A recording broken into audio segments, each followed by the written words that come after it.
LT11 Nacional y el INTA Concepción del Uruguay presentan INTA Radio. Contenidos radiofónicos vinculados a la ruralidad, sus procesos, sujetos y problemáticas. INTA Radio. INTA Radio. Ciencia, tecnología e investigación.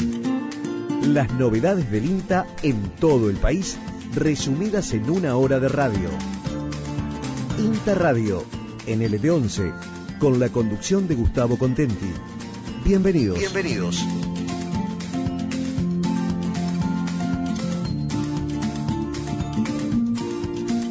Hola, hola, bienvenidos a este espacio de INTA Radio Concepción. Como todas las semanas es un gusto para nosotros encontrarnos en Radio Nacional para comentarles toda la información del Instituto Nacional de Tecnología Agropecuaria, tanto sea de las experimentales de Concepción del Uruguay, donde producimos este programa, como también de las experimentales de Concordia y Paraná.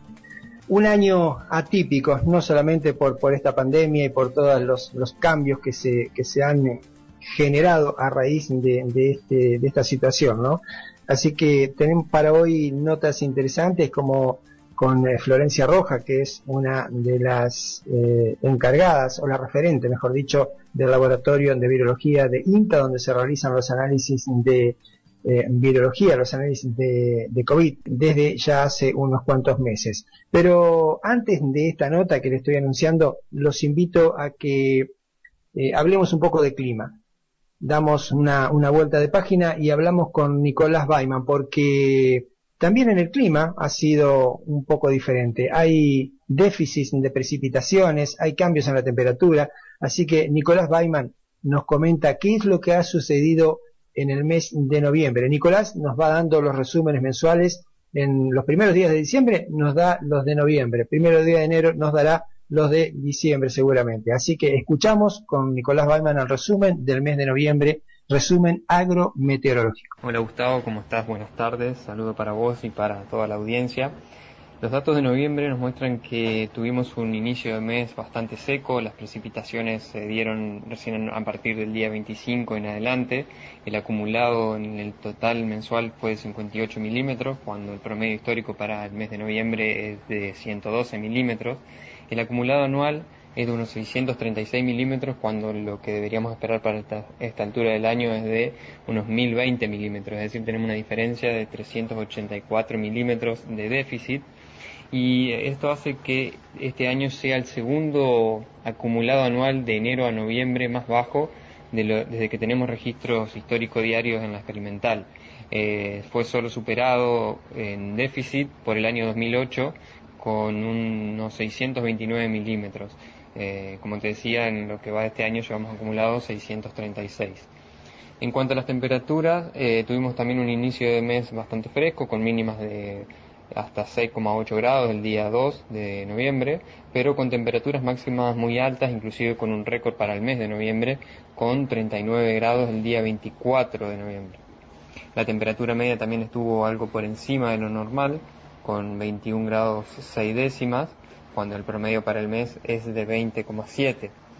Y esto ya se venía pronosticando también en los pronósticos climáticos trimestrales previos del Servicio Meteorológico Nacional, que para el trimestre que estamos transcurriendo, de diciembre, enero y febrero, nos dice que vamos a tener temperaturas medias por encima de lo normal. Las temperaturas medias en este trimestre van de los 23 a los 25 grados, es decir que tendríamos un poco más de eso, y las precipitaciones estarían por debajo de lo normal, un pronóstico que está bastante relacionado al fenómeno de la Niña que estamos transcurriendo y que tendría un pico ahora en diciembre y empezaría a retirarse en los meses siguientes, en enero, febrero y marzo. El acumulado del trimestre en general es de 350 milímetros en promedio y se espera para este trimestre un poco menos de ese valor. Los viernes de 14 a 15 y los sábados desde las 7 de la mañana, INTA Radio, en LT11 Nacional. Hace unos cuantos meses ya anunciábamos que el INTA, el INTI y el Hospital Justo José de Urquiza comenzaban a trabajar en forma conjunta en las determinaciones y análisis de COVID por esta pandemia que nos aqueja ya hace prácticamente 8 meses. Hoy Florencia Rojas es licenciada en biotecnología y biología molecular, sigue trabajando en el laboratorio de biología de INTA en la Estación Experimental de Concepción del Uruguay. Ha sido esta una gran experiencia y ha generado cambios no solamente en lo laboral, sino también en su vida particular. Así que hablamos con Florencia sobre su trabajo allí en el laboratorio y cómo ha ido cambiando toda su labor, tanto en INTA, inclusive en su aspecto familiar. La verdad que fue una tarea difícil, pero increíble. Me llevo de experiencia un montón de cosas espectaculares, todo por encima del trabajo arduo que hacíamos día a día. Me llevo mucho la cooperación de un montón de gente que hizo todo para que las cosas salieran bien. Nosotros empezamos en agosto porque se juntaron el INTA, el INTI y el Ministerio de Salud, más precisamente el Hospital Justo José de Urquiza, y cada una de estas partes puso sus capacidades para ver qué se podía hacer para dar una mano con esto de la situación del coronavirus en Entre Ríos puntualmente. El INTA tenía equipos, los equipos que se necesitan para hacer el diagnóstico y la infraestructura, los laboratorios acomodados de manera tal que se pueda procesar la muestra cómodamente. El INTI nos ayudó muchísimo porque nos prestó uno de esos equipos que también tenía y que lo tuvimos que agregar porque la verdad el volumen de muestras que llegaban día a día era enorme, entonces con un solo equipo, el del INTA, no dábamos abasto. Tuvimos que acudir al equipamiento del INTI también. Y el hospital, con un montón de gente con la mejor buena voluntad y a su vez hacía toda la logística para recibir las muestras de los departamentos Colón, Tala, Uruguay, Gualeguaychú. En un momento también procesamos del departamento Gualeguay y de Islas. Ellos hacían toda la logística para recibir las muestras y las traían al laboratorio y procesaban conmigo todo eso. Más o menos hicimos un promedio de 130, 150 muestras por día, algunos días más tranquilos, otros días la verdad nos vimos sobrepasados, encima de 200 muestras por día. Hoy puntualmente llegamos a la muestra número 10.500 procesada desde agosto hasta hoy. Y hoy en particular es un día especial porque empezamos una nueva etapa. El hospital logró acondicionar uno de sus laboratorios y tienen ellos también una cabina de bioseguridad y tienen microcentrífugas, entonces lograron acomodar todo para poder hacer el procesamiento más trabajoso de las muestras, lo hacen ellos allá, y solamente al INTA llega el producto final de ese procesamiento, que es el ARN purificado, y yo me encargo de poner ese ARN en los equipos y leer el resultado. O sea que hoy puntualmente empezamos con esta nueva etapa de semi-independencia. El hospital se encarga del procesamiento más difícil, el más trabajoso, y acá en el INTA hacemos la lectura de ese producto y por supuesto les mandamos el resultado. Así que de a poquito vamos cada uno retomando su rutina normal. Has vuelto a trabajar en cierta forma con más tranquilidad en la apicultura, que era el trabajo original tuyo en INTA, ¿verdad? Claro, sí, yo de alguna manera fui como relegando un poco la tarea de avicultura, si bien no dejé de hacer el servicio de diagnóstico de enfermedades virales de aves, eso no lo dejé de hacer nunca, pero reconozco que me llevaba más tiempo, porque en realidad hasta las 2 de la tarde estábamos a full procesando muestras de COVID y en realidad el laboratorio, lo que yo necesito de equipamiento para hacer muestras de aves es el mismo equipamiento que usábamos para COVID, entonces no podía superponer las tareas. Solamente pude dedicarme a lo de aves en los tiempos libres, en el rato que me quedaba, y por supuesto todo se hacía como más lento. Ahora yo recibo el producto final, lo pongo en el equipo y ahí ya me desentiendo, entonces puedo continuar con mi trabajo de rutina. Florencia, el trabajo en el laboratorio es un trabajo muy delicado, más cuando estás trabajando con un virus de estas características. Si bien vos ya estás acostumbrada a trabajar con este tipo de virus, pero el COVID, la aparición del COVID en nuestras vidas, ¿afectó de alguna manera tu vida personal? Es decir, independientemente de la rutina laboral y lo que has tenido que modificar. Sí, por supuesto. Ya el hecho de recibir muestras de COVID hizo que cada uno de nosotros tuviera que vestirse de una manera diferente y hacer todo un uso distinto. Antes yo con mi ropa normal me ponía el guardapolvo, guantes y entraba al laboratorio, iba y venía, por ahí me sacaba el guardapolvo y iba a la oficina, después vuelta a entrar al laboratorio y así. Ahora todo este trabajo implicó que nosotros dejáramos la ropa en un sector limpio, nos cambiábamos con ropa de laboratorio y por encima de la ropa de laboratorio nos poníamos los elementos descartables, que son camisolín, cofia, barbijos descartables, cubrebotas. Con eso entrábamos al laboratorio. Ya vestidos así, por supuesto, no podíamos salir del laboratorio. Nosotros no almorzábamos, no salíamos para nada, porque ya vestidos de esa manera era quedarse ahí hasta terminar. Una vez que terminábamos la jornada, descartábamos todo eso, nos bañábamos y podíamos salir con nuestra ropa de calle, pero por supuesto siempre cuidando de no ser nosotros un factor de riesgo para el resto de nuestros compañeros y de nuestra familia, no llevar nosotros en nuestra ropa y en nuestras cosas el virus, porque la verdad que hemos tenido mucha cantidad de muestras y muchos positivos, o sea que era un riesgo grande lo que teníamos ahí adentro. Y por supuesto lo que nos pasó a todos, acostumbrarnos a mantener la distancia, no compartir mate, si estábamos dentro de una habitación, por supuesto con barbijo, todas esas cosas que hubo que ir aprendiendo de a poco, pero que en el laboratorio con todo esto se acentuó muchísimo más. Si tenés que hacer un análisis desde el comienzo de los análisis, valga la redundancia, de las muestras hasta ahora, ¿cómo ha evolucionado el COVID? ¿Más muestras positivas? ¿Se ha mantenido un número más o menos estándar? Mira, la verdad, creo que hay gente que se está dedicando a full a hacer las estadísticas. Yo te puedo decir por lo que veo así medio rápido,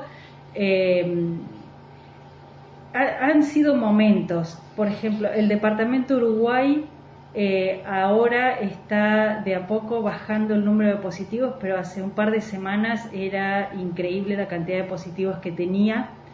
Son como picos.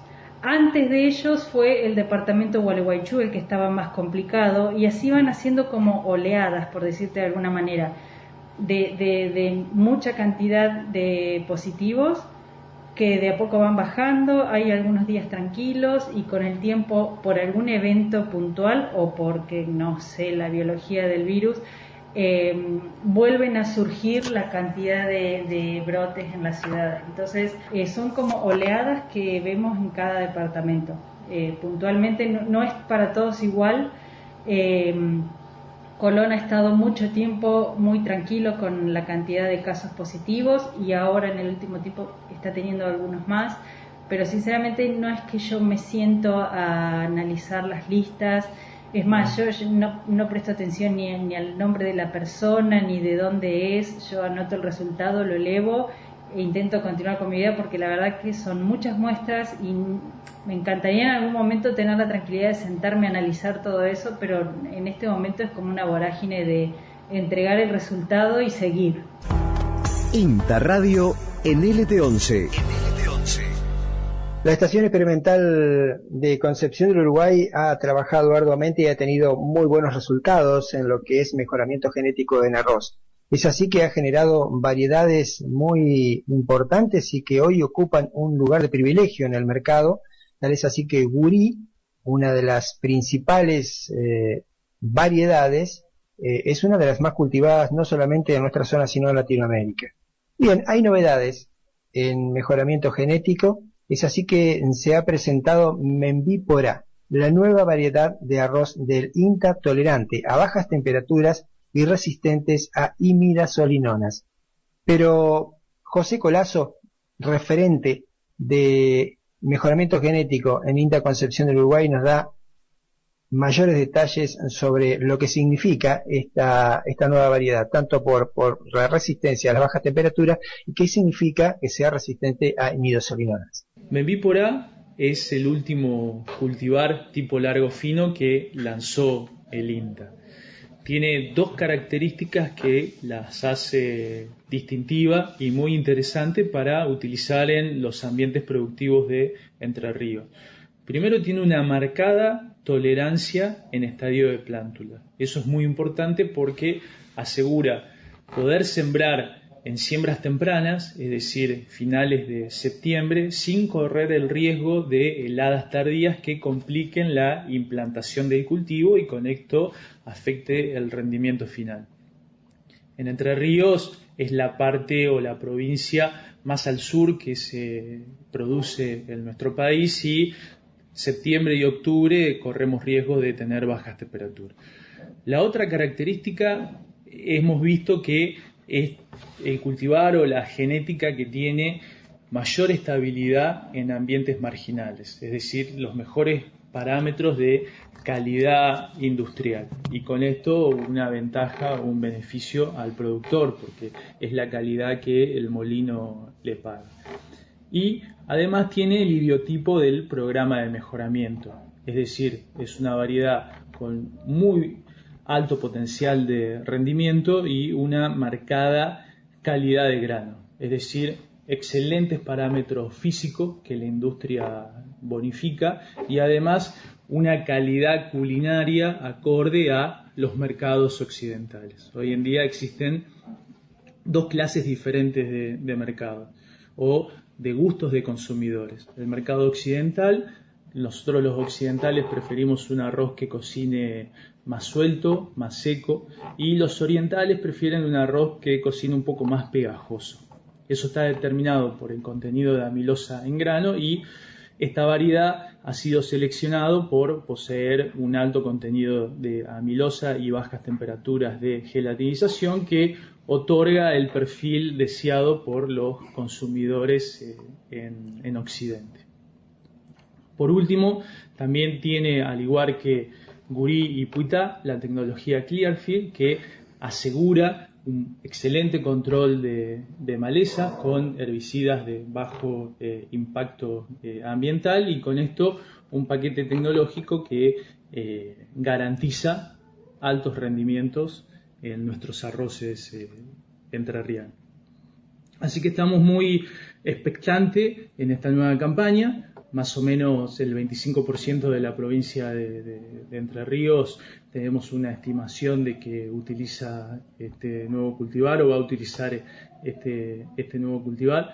Vuelvo a recalcar que las ventajas agronómicas son poder implantar de forma temprana, podemos utilizar esta variedad como cabecera de siembra, con esto sincronizar la máxima radiación efectiva en el momento crítico del cultivo, que es radiación, escapar de las enfermedades de fin de ciclo, escapar de los fríos de floración y con esto garantizar acercarnos cada vez más a los altos potenciales de rendimiento que podemos sacar con esta genética en nuestros ambientes. Hiciste hincapié en 2 o 3 oportunidades a una variedad, Membipora largo fino, que se adapta fácilmente al clima de la provincia de Entre Ríos porque es una provincia, una de las que está más al sur en lo que es siembra de arroz y bueno, permite la resistencia a las bajas temperaturas. ¿Es un arroz que funcionaría exclusivamente en esta zona o también se puede emplear en zonas más cercanas al norte? El problema es más marcado acá en Entre Ríos por ser la latitud más austral de la producción de arroz en Argentina, pero también esta variedad está pensada o focalizada para el mercado uruguayo y el mercado brasilero, que utilizan mucho las variedades de INTA y también tienen problemas de que cada vez que uno quiere hacer la siembra más temprana se encuentra con los riesgos de bajas temperaturas. Esto afecta la germinación y afecta la implantación del cultivo, el desarrollo de la plántula. Nosotros hemos seleccionado toda esta genética teniendo en cuenta estos ambientes, es decir, germina bien en frío, y hemos validado con ensayos a campo y antes de ser liberada como cultivar hemos probado de que resiste hasta heladas tardías la plántula. Así que a tu respuesta, esta variedad, si bien está focalizada para Entre Ríos, tiene mucho potencial para ser utilizado en las otras zonas arroceras, siempre pensando en las ventajas de poder utilizar la siembra temprana y garantizarnos que las bajas temperaturas no afecten el desarrollo del cultivo. Dejamos a un lado Menví-Porá y las variedades que ya conocemos. Y contame cuál es la línea de trabajo que tiene ahora el sector de investigación de mejoramiento genético en arroz en la experimental de Concepción del Uruguay. ¿A qué apuntan? ¿Cuáles son los objetivos? No, bueno, tenemos muchas líneas de investigación. Ahora la demanda actual del sector es poder reducir los costos de producción. Hoy en día el agua de riego representa el principal costo, por lo tanto estamos diseñando variedades precoces, es decir, variedades que estén menos tiempos en el campo, que necesiten menos riego y que no sea penalizado el rendimiento. Estamos a punto de inscribir una línea denominada 741 que tiene más precocidad que Gurí, que es la variedad más utilizada en Entre Ríos, sin penalizar el rendimiento.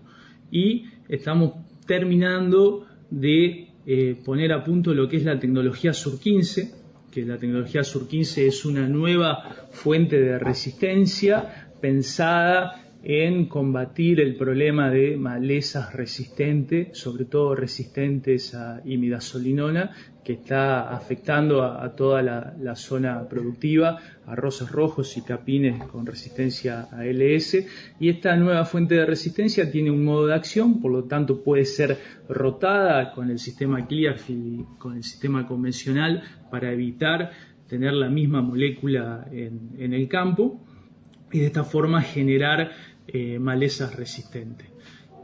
También estamos diseñando o cambiando la arquitectura de planta, estamos trabajando en generar variedades más columnares, pensando en los nuevos desarrollos como la nueva sembradora INTA-PLA para poder incorporar variedades a surcos más estrechos para que utilicen los recursos naturales, en este caso la radiación, de forma más eficiente y tener un plus de rendimiento.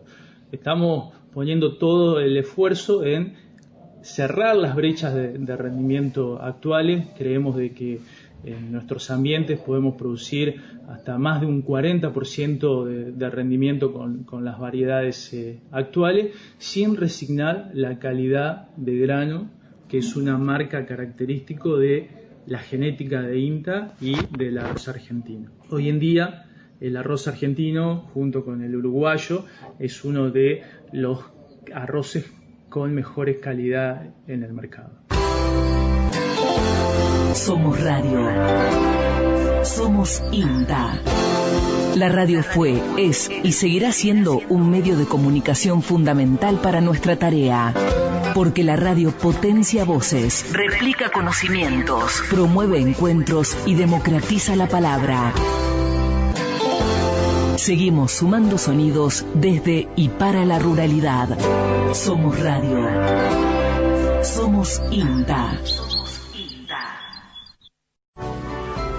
Los viernes de 14 a 15 y los sábados desde las 7 de la mañana. INTA Radio. En LT11 Nacional. La próxima semana, precisamente miércoles 16 de diciembre de 14 a 15 horas, se va a realizar una nueva videoconferencia a través del canal de YouTube de la Estación Experimental Agropecuaria de Concepción del Uruguay. El tema será virosis del entorchamiento en arroz, la enfermedad más reciente del cultivo en Argentina. Estará a cargo la disertación de Miriam Asselborn y de María Virginia Pedraza, dos técnicas del Instituto Nacional de Tecnología Agropecuaria. Este es un tema que corresponde o se va a realizar en el marco de los ciclos de conferencias técnicas de la Estación Experimental Local. Recordemos que había o se realizaron durante este año 2 ciclos de conferencias. Uno, el ciclo de conferencias técnicas en avicultura, que ya va por su 11ª edición, esto es decir, 11 años de continuidad, y el restante, el ciclo de conferencias técnicas que abarca los otros departamentos del Instituto Nacional de Tecnología Agropecuaria, en este caso de la Experimental de Concepción del Uruguay. Para conocer más detalles, les propongo escuchar a Miriam Asselborn. Efectivamente, las fitopatólogas del Laboratorio de Fitopatología, Virginia Pedraza y yo, el día 16 de diciembre, a partir de las 14 horas, estaremos dando una videoconferencia y el tema que trataremos va a ser el de la virosis del entorchamiento, que es la enfermedad más reciente del cultivo de arroz en Argentina. Esta enfermedad es una enfermedad muy reciente que apareció 3 campañas atrás, es decir, 2016-2017 en el norte. Es una enfermedad viral y que se ha dispersado en las provincias de Santa Fe y Corrientes y actualmente ha aparecido en lotes de Entre Ríos. Haremos enfoque principalmente en conocer el agente causal, quién lo transmite, cuáles son los síntomas que produce la enfermedad y en qué momento reconocerlos, qué avances hay en la investigación, con quiénes estamos trabajando y qué medidas deberíamos considerar en 2 situaciones. Una, cuando la enfermedad no está en el lote, es decir, cómo prevenirla, cómo prevenir el ingreso de la enfermedad al lote, ya que es una enfermedad viral que cuando aparece después es muy difícil de erradicarla. Y por otro lado, cuando la enfermedad ya existe en el lote, cuáles serían las medidas tentativas para abordar, para su manejo. Sabemos que es un momento muy especial porque el arroz está en el campo, está implantado, pero es un momento muy importante como para refrescar los síntomas, para dar a conocer los datos actuales y y aquellas personas que no conozcan sobre la enfermedad, informarse y conocer la situación actual de la enfermedad en Argentina. ¿Cuáles son las características de la enfermedad? ¿Qué es lo que debe notar o a qué debe prestar atención un productor de arroz en cuanto al entorchamiento? ¿Qué es y cómo se manifiesta, digamos? Bien, esta enfermedad puede aparecer en cualquier etapa del ciclo del cultivo. Puede estar en estadio vegetativo temprano hasta estadios avanzados, incluso en precosecha se pueden ver los síntomas, pero lo que hay que prestar atención es que en plántulas pequeñas pueden aparecer síntomas de estriado, es decir, una línea amarilla paralela a la nervadura, bien notoria y bien diferente al color verde intenso de la hoja. Esos son los primeros síntomas que aparecen, y luego un entorchado, un enrulado de las hojas a medida que van creciendo y se van desarrollando. Cuando el cultivo se inunda es más complicado para observar los síntomas, porque tenés que caminarle el lote y descalzar las plantas para poder ver los síntomas que se empiezan a manifestar desde la parte basal de la planta. Por eso es muy importante hacer hincapié en la observación inicial antes del riego del cultivo, porque ahí se detectan más fáciles estos síntomas de estriado. Obviamente después hay otros síntomas mucho más graves y más severos que se pueden observar en el estadio ya reproductivo y es donde puede llegar a afectar el rendimiento o la productividad del cultivo. Cuando se manifiesta, ¿es posible controlar esta enfermedad? Lo ideal es evitar que ingrese al lote la enfermedad. La enfermedad ingresa al lote por el mal manejo que se puede realizar de las máquinas, porque el virus va sobre la semilla, no por dentro de la semilla. Sobre la tierra que está adherida a la semilla puede estar contaminada con ese virus. Entonces, lo ideal es que la semilla que se siembre sea una semilla limpia y sana y libre de virus. Y a su vez, el manejo de una máquina de un lote a otro puede trasladar en las ruedas o en los implementos, en las ruedas de los implementos o del tractor mismo, esta tierra que está infectada. Entonces lo ideal es siempre tener un buen manejo de las máquinas que se van a utilizar para la siembra. INTA Radio en LT11. Decíamos que estamos concluyendo este 2020 y bueno, qué mejor que conversar con Claudia Galinger, directora de la Estación Experimental de Concepción del Uruguay, para que nos brinde su concepto. ¿Cómo ha sido, cómo se ha adaptado el INTA a este año atípico? Un año que ha cambiado las rutinas de trabajo enormemente. La verdad que ha sido un año muy atípico. Yo en 30 años que tengo de INTA, bueno, ha sido una circunstancia muy especial la que nos tocó vivir y casi te diría mi primer año de gestión.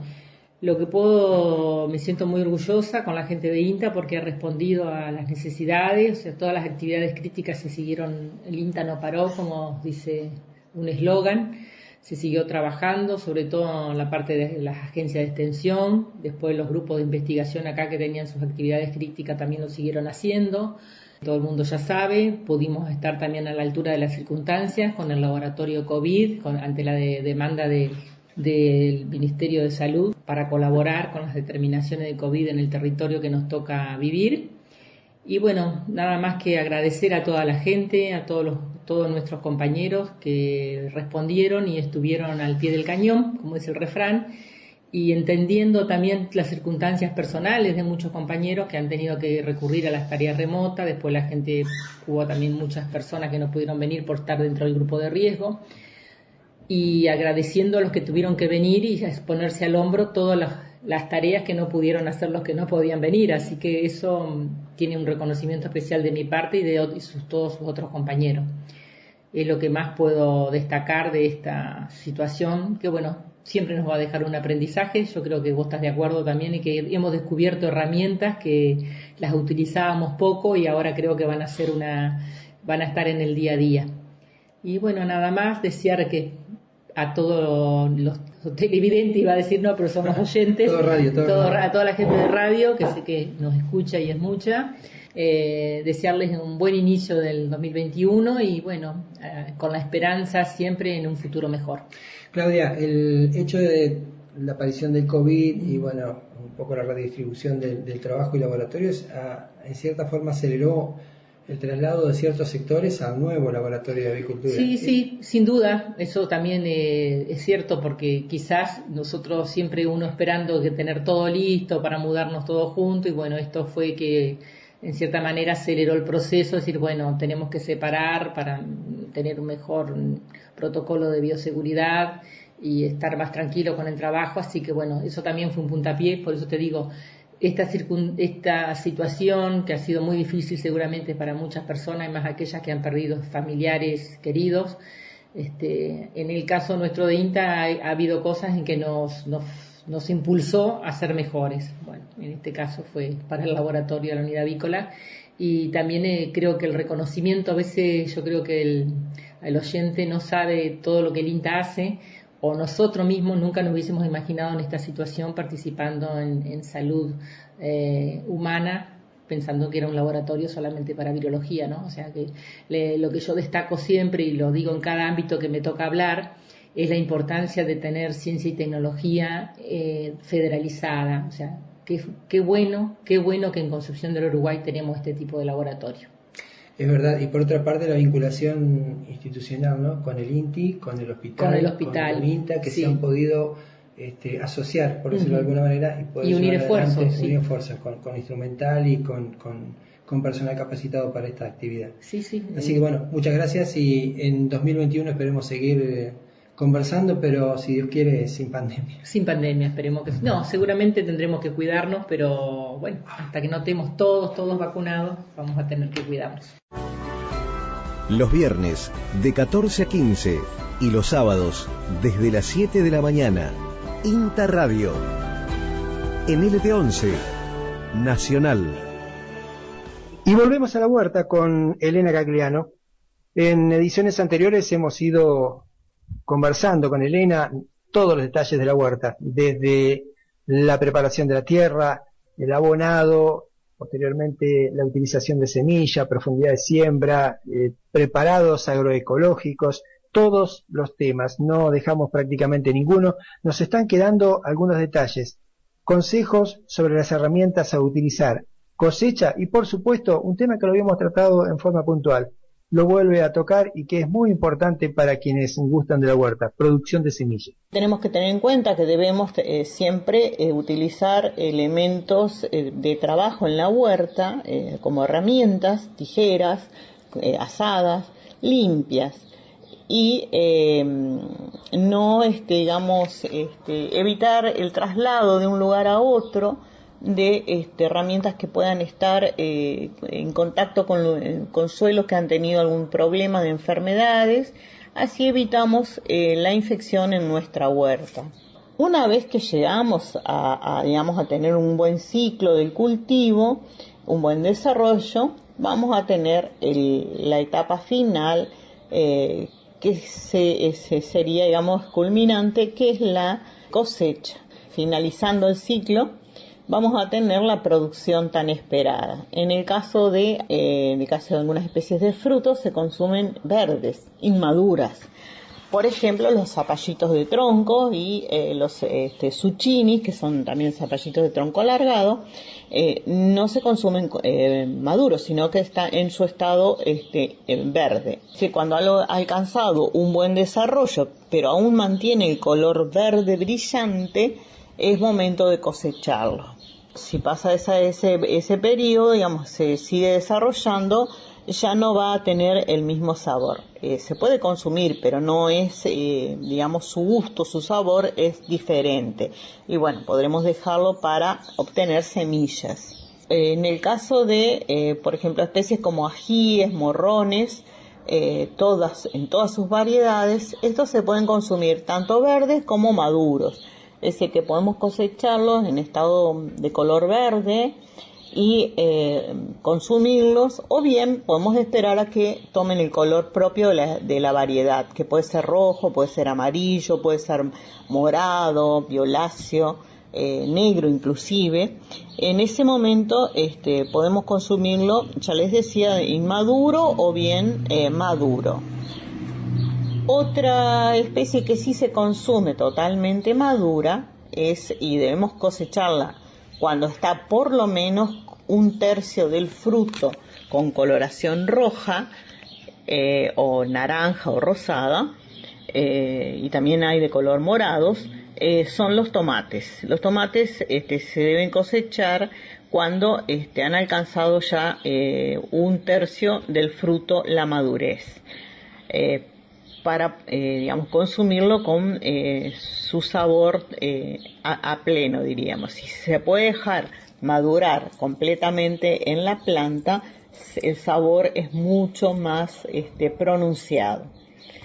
En el caso de zapallos, cualquiera sea, tipo calabazas o zapallos, cualquiera sea la variedad, el momento de la cosecha es cuando la planta ya empieza a perder un poco el color verde, se empieza a amarillar y en la zona de unión del cabito del fruto se despega apenas unos milímetros del fruto y se forma como una cicatriz, como una leñosidad en el fruto. Esto quiere decir que ya está en condiciones de ser cosechado. En algunas otras especies, como el pepino, por ejemplo, también se cosecha inmaduro. No debemos esperar a que llegue a su madurez, pues el sabor es, muy fuerte. Por eso se lo cosecha cuando aún contiene una coloración verde brillante y ha alcanzado un buen tamaño, pero no el máximo. Y lo mismo ocurre con las berenjenas. Las berenjenas se consumen en estado inmaduro. Para las frutillas también, las frutillas si podemos dejarlas madurar en la planta, el sabor va a ser mucho más pronunciado, pero si no, podemos cosecharla cuando ha alcanzado la madurez un tercio del fruto. Y para las especies de raíz y como remolachas, zanahoria, Debemos esperar aproximadamente, de acuerdo a la variedad, que se cumplan los días de trasplante o de siembra a cosecha y comenzar, digamos, a observar el desarrollo de las raíces. Tomamos unas muestras y vemos que cuando ha alcanzado un buen desarrollo ya está en condiciones de consumirse, de cosecharse. Lo cual no indica que no se puede consumir antes. Lo que va a ocurrir es que vamos a tener menor tamaño, menor rendimiento, digamos. En el caso de las hortalizas de hoja, eso es visual, y cuando vemos un buen tamaño, un buen desarrollo, digamos, lo podemos empezar a cosechar. Eso tenemos que evitar que se florezcan, ¿no es cierto? Que la planta se escape, que digamos se desarrolle el tallo con las flores. Entonces se consumen cuando todavía están en estado vegetativo y con una terneza de sus hojas.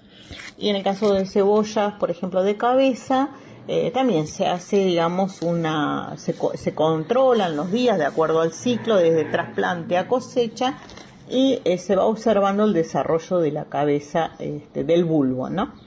En líneas generales es lo que debemos tener en cuenta para cosechar estas especies. Otra práctica que podemos realizar en la huerta es la de producir nuestras propias semillas. Esto es un capítulo aparte, pero bueno, es otra de las tareas o labores que podemos realizar, es dejar algunos ejemplares de cada especie, de cada variedad, cosechar su semilla y así proporcionarnos la semilla para el próximo año. Vamos llegando al final de este programa del día de hoy. Quiero agradecerles a todos los que nos han acompañado, principalmente operadores y técnicos de la radio, ¿no? Pato Orday, Teco Noir, a Dubeluí, que están trabajando continuamente y dándonos una mano desde allí. Nosotros tampoco somos ajenos a las transmisiones remotas, así que este trabajo ha sido posible durante todo este año gracias al trabajo de la técnica de la Radio Nacional. Muchísimas gracias y nos reencontramos dentro de 7 días. La próxima semana nos volvemos a encontrar en INTA Radio. El programa del INTA Concepción del Uruguay, en el aire nacional, de LT11, AM 1560.